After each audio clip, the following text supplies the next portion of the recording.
Halo semuanya, Assalamualaikum warahmatullahi wabarakatuh. Terima kasih buat teman-teman yang sudah klik video ini.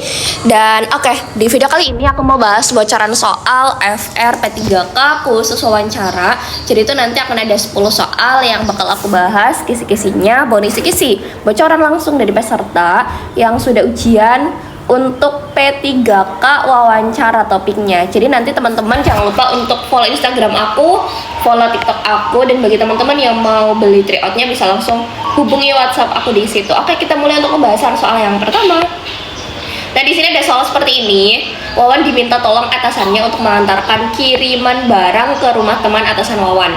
Wawan tidak tahu isi barang yang diantarkannya tersebut. Tugas Wawan hanya mengantarkan ke alamat.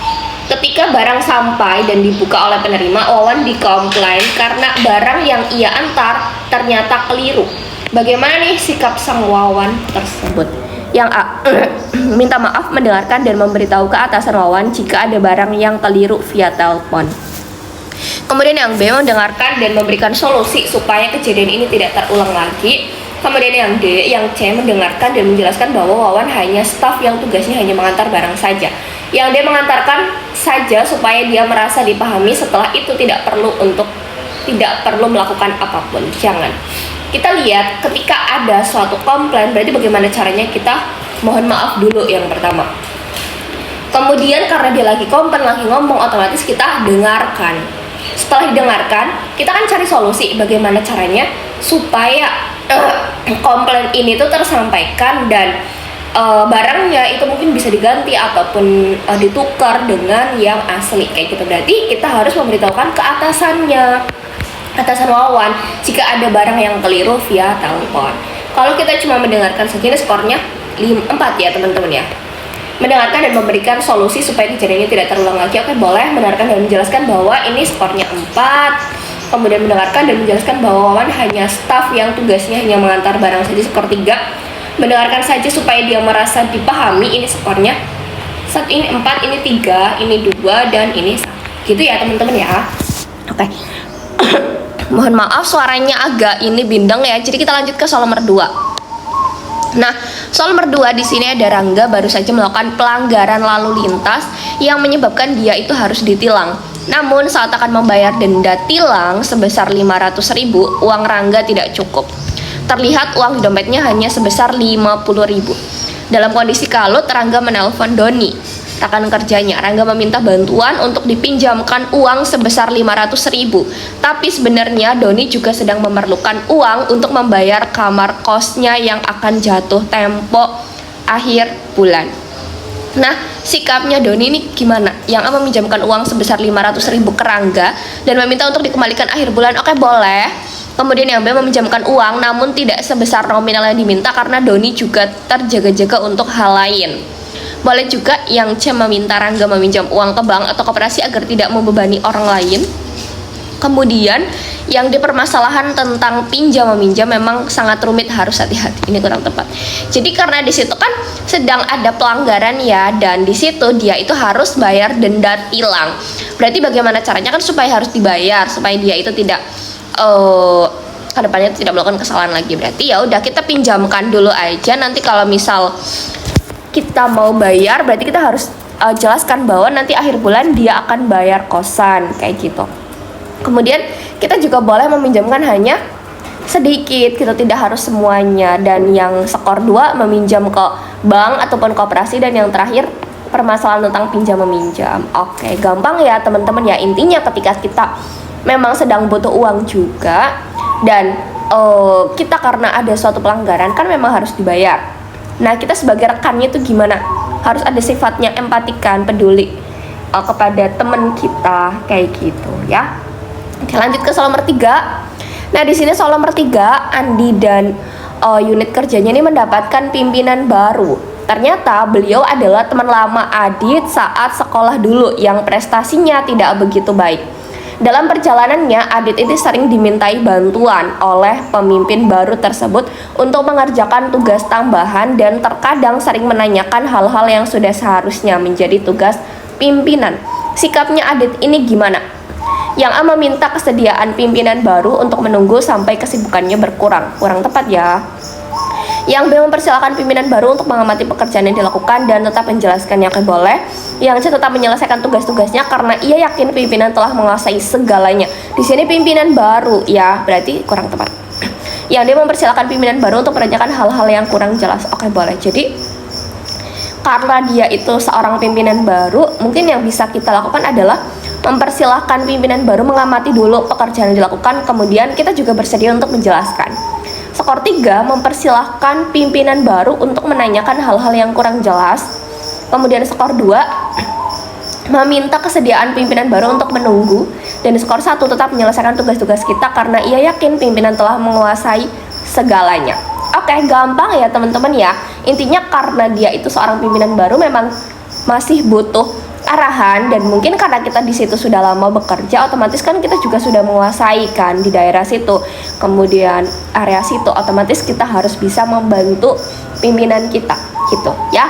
Oke, lanjut ke soal nomor 4. Di sini ada soal nomor 4, yang ini tuh semua karyawan dikumpulkan oleh atasan Anda untuk membicarakan permasalahan kantor.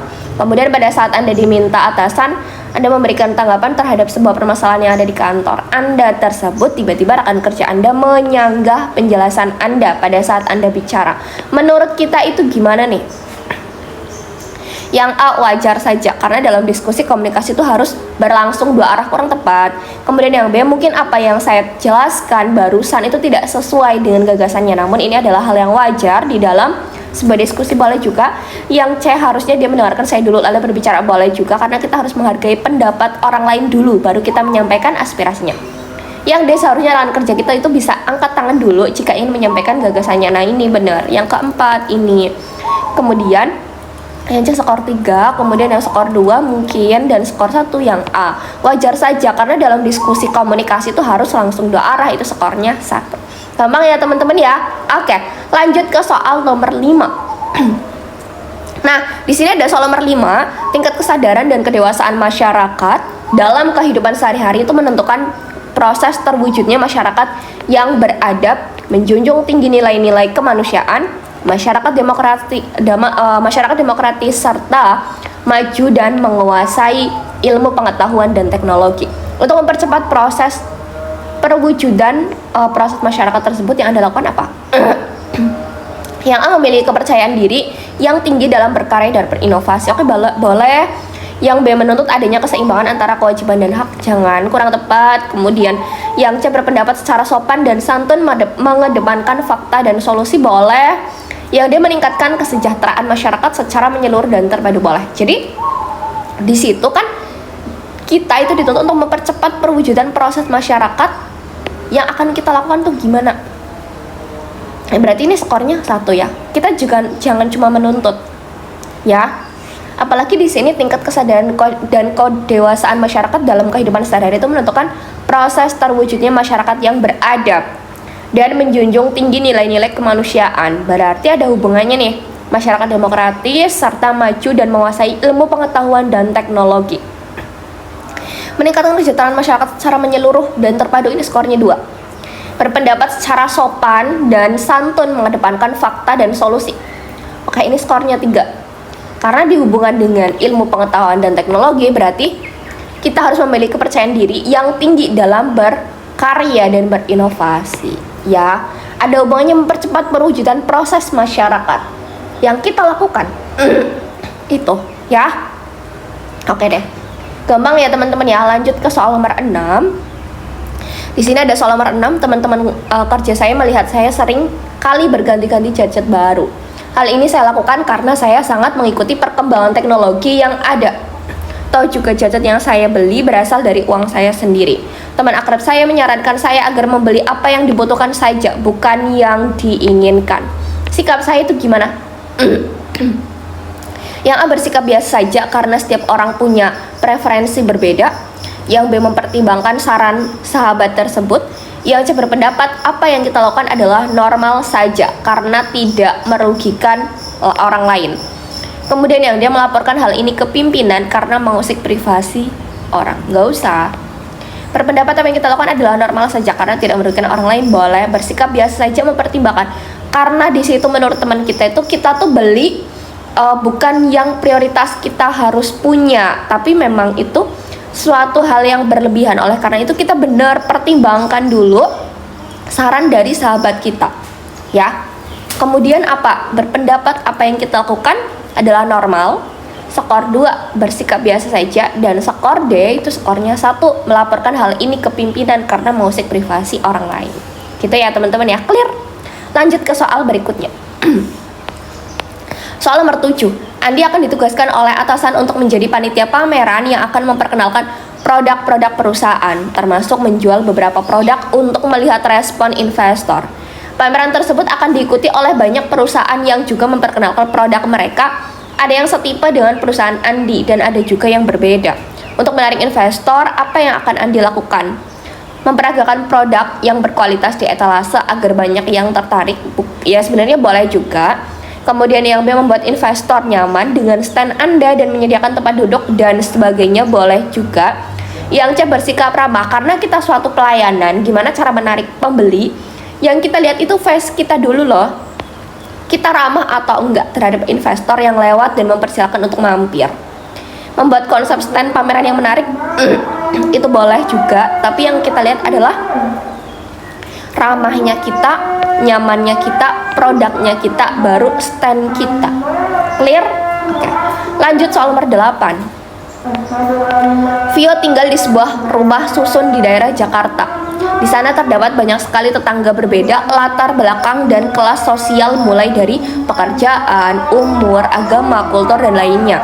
Di rumah susun tersebut juga banyak kegiatan yang dilaksanakan untuk mempererat hubungan dengan tetangga antara blok satu dengan blok lainnya.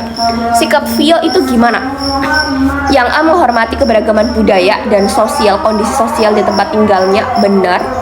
Yang B, berusaha memahami situasi dan tetap menjaga sikap agar tetap kondusif, benar. Yang C, hal tersebut menjadi perhatian utama jika tinggal dalam lingkungan yang plural, tidak. Yang D, memberikan kesan dan tindakan positif sebagai wujud kebinekaan. Nah, di situ ada kata kunci. Memiliki latar belakang yang berbeda, kelas sosial mulai dari pekerjaan, umur, dan yang lainnya. Sikap kita itu gimana? Menghormati keberagaman budaya dan sosial di tempat tinggalnya. Kemudian kita memberikan kesan yang positif, berusaha memahami, skornya 2 dan skor 1 yang perolehan. Ya, gampang ya teman-teman ya. Oke, mohon maaf ada suara jangkrik. Lanjut soal nomor 9. Nah, soal nomor 9 di sini ada soal seperti ini. Fadil seorang karyawan yang memiliki dedikasi yang tinggi terhadap pekerjaan. Suatu hari Fadil dihadapkan dengan pekerjaan yang sangat banyak dan semuanya memiliki deadline yang sama. Sebagai karyawan yang profesional, apa yang sebaiknya Fadil lakukan?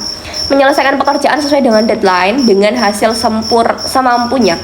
Melapor pada atasan bahwa Anda butuh bantuan karyawan lain dalam menyelesaikan tugas yang banyak, boleh.